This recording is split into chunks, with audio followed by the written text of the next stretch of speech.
జడ్చర్లకు వచ్చినాడు పోయిన నెల 5వ తారీఖు, మళ్ళీ ఈరోజు 4వ తారీఖు. నేను ఎప్పుడు చూడలే ఒకటే నెలలో సీఎం గారు ఒక నియోజకవర్గంకి రావడం. ఆ రోజు అక్కడికి వచ్చినప్పుడు మిడ్జిల్ మండల్ 20 సంవత్సరాలు పూర్తవుతుంది, మిడ్జిల్ ఊరుకొండ వాసులు మిమ్మల్ని ఆహ్వానిస్తుందంటే ఖచ్చితంగా వస్తా అని చెప్పి మాట మీద నిలబడి ఇక్కడికి రావడం జరిగింది. చాలా మంది బీఆర్ఎస్ వాళ్ళు మాట్లాడినారు జడ్చర్లకు వస్తే ఏమి ఇస్తున్నారని.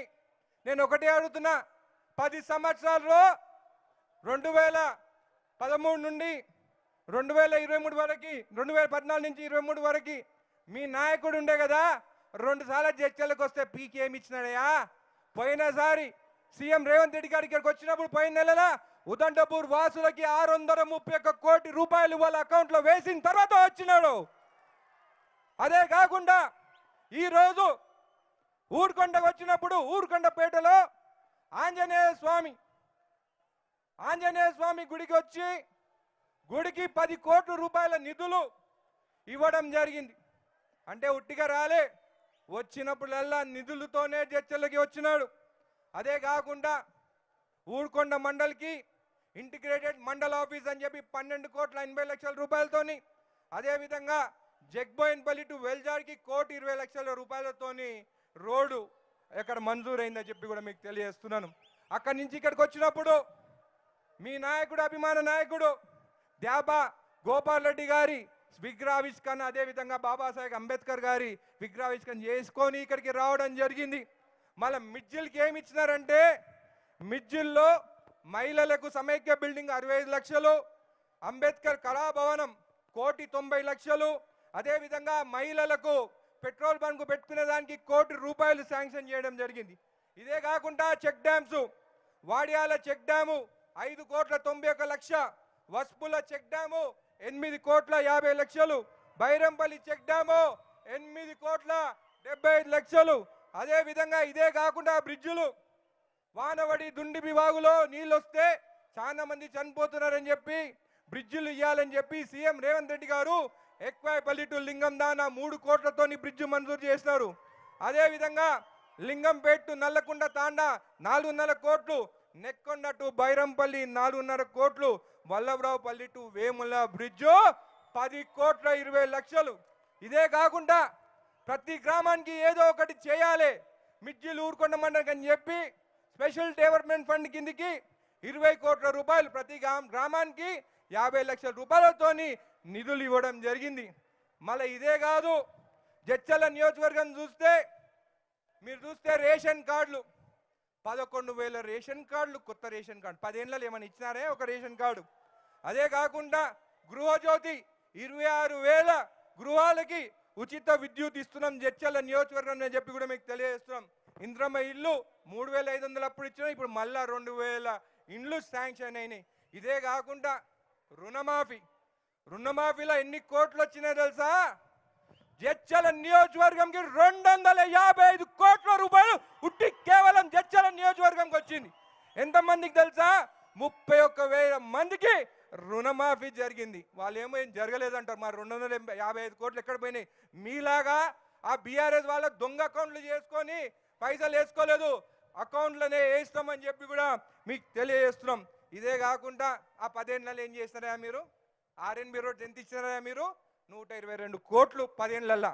అదే ఇప్పుడు 2.5 సంవత్సరాలలో ఈరోజు మనకి ఆర్ఎన్బి రోడ్లు 280 కోట్ల రూపాయలు జడ్చర్ల నియోజకవర్గంకి వచ్చినాయి హ్యామ్ ప్రాజెక్ట్ ద్వారా. పంచాయత్ రాజు 200 కోట్ల రూపాయలు పంచాయత్ రాజు రోడ్లు వచ్చాయి. ఇదే కాకుండా IIIT జడ్చర్లకి IIIT దాదాపు 400 కోట్ల రూపాయలతో వచ్చి, మొన్న రాజాపూర్ మండల్కి అడ్వాన్స్ టెక్నాలజీ సెంటర్ 43 కోట్లతోని వివేక్ గారు వచ్చినారు. ఆ రోజు శంకుస్థాపన చేయడం జరిగిందని చెప్పి కూడా మీకు తెలియజేస్తున్నాను. మళ్ళీ బాలనగర్ మండల్కి యంగ్ ఇండియా స్కూల్ 200 కోట్ల రూపాయలు బాలనగర్ మండల్కి వచ్చింది. అదే కాకుండా మన పార్లమెంట్లో నవోదయ వస్తే నవోదయ స్కూల్ కూడా బాలనగర్ పెద్దాయిపల్లి గారు కావాలని చెప్పి అక్కడ కూడా శాంక్షన్ చేయించి మొన్ననే క్యాబినెట్లో 20 ఎకరాలు కూడా ఆ స్కూల్కి మీరు క్యాబినెట్లో అప్రూవ్ చేసినందుకు ధన్యవాదాలు చెప్తుందని చెప్పి కూడా మీకు తెలుసు. అంటే జడ్చర్ల నియోజకవర్గము ఒక ఎడ్యుకేషనల్ హబ్గా తీర్చిదిద్దాం. మళ్ళీ నవాపేట్ మండల్కి పబ్లిక్ స్కూల్ కావాలని చెప్పేసి, తెలంగాణ పబ్లిక్ స్కూల్ కావాలని చెప్పి కూడా మేము ప్రపోజల్ పెట్టినాం. ఖచ్చితంగా నవాపేట్ మండల్ కూడా వస్తుందని చెప్పి కూడా మీకు తెలియజేస్తున్నాను. ఇదే కాకుండా భట్టి గారు ఇక్కడ ఉన్నారు. ఇక్కడ ఒక మాజీ ఉండే, ఆయన మంత్రి ఉండే, ఆయన 6 సబ్స్టేషన్లు తెచ్చిండే.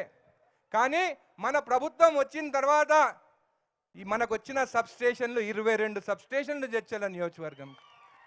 ఈరోజు రాచాలపల్లి కూడా ఒక సబ్స్టేషన్ శాంక్షన్. మేమంతా ఇంకా 20 ఏళ్ళు 30 ఏళ్ళ విజన్తో పనిచేస్తున్నామని చెప్పి కూడా మీకు తెలియజేస్తున్నాం. ఇదే కాకుండా 670 ట్రాన్స్ఫార్మర్లు కూడా జడ్చర్ల నియోజకవర్గం వచ్చిందని చెప్పి కూడా మీకు తెలియజేస్తున్నాను.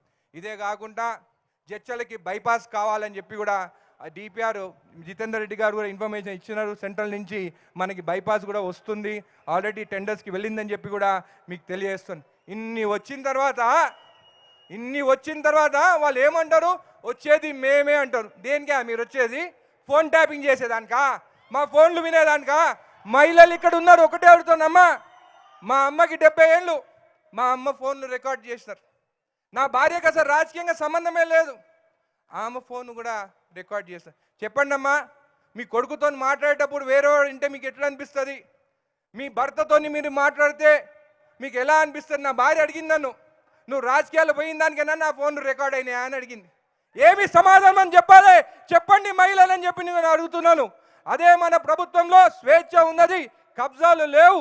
ఈరోజు జడ్చర్ల నియోజకవర్గం మీరు చూస్తే అభివృద్ధిలో 1వ స్థానానికి తీసుకొచ్చేదానికి సంకల్పంతో ఉన్నాను. వచ్చేసరికి రాహుల్ గాంధీ గారు ప్రైమ్ మినిస్టర్ కావాలి. నా సంకల్పం, నా విజన్ జడ్చర్లకి.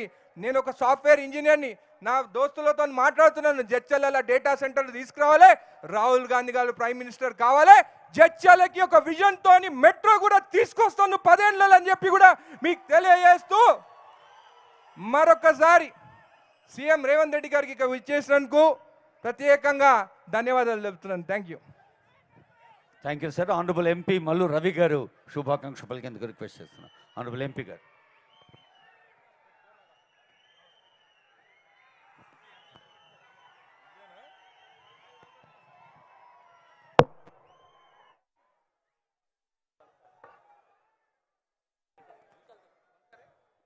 సభాధ్యక్షులు అనిరుద్ రెడ్డి గారు, ముఖ్యమంత్రి గారు, ఉప ముఖ్యమంత్రి గారు, మంత్రులు, ఎమ్మెల్యేలు, ఎంపీలు, ఇతర ప్రజాప్రతినిధులు, చైర్మన్లు, ఈ సభకు వచ్చినటువంటి అశేష ప్రజానీకానికి నా హృదయపూర్వక నమస్కారాలు తెలియజేస్తూ, ఇప్పుడే అనిరుద్ రెడ్డి గారు జడ్చర్లకి మిడ్జిల్కి వచ్చినటువంటి ప్రభుత్వం ద్వారా వచ్చినటువంటి పనుల గురించి నివేదిక ఇవ్వటం జరిగింది.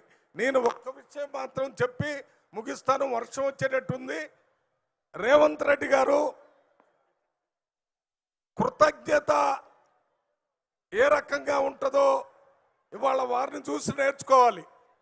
ఎప్పుడో 2006లో జెడ్పీటీసీ సభ్యుడిగా మిడ్జిల్లో గెలిపిస్తే వారు ముఖ్యమంత్రి అయిన తర్వాత కూడా మరి మిడ్జిల్ని మర్చిపోకుండా ప్రత్యేకంగా మిడ్జిల్ ప్రాంతానికి వచ్చి అన్ని గ్రామాలకి అభివృద్ధి కార్యక్రమాలు చేయాలనే ఆలోచనతో వచ్చారు.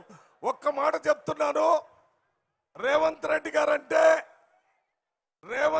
గారంటే మాట మీద నిలబడేటటువంటి నాయకుడు, కృతజ్ఞతకి మారు పేరు.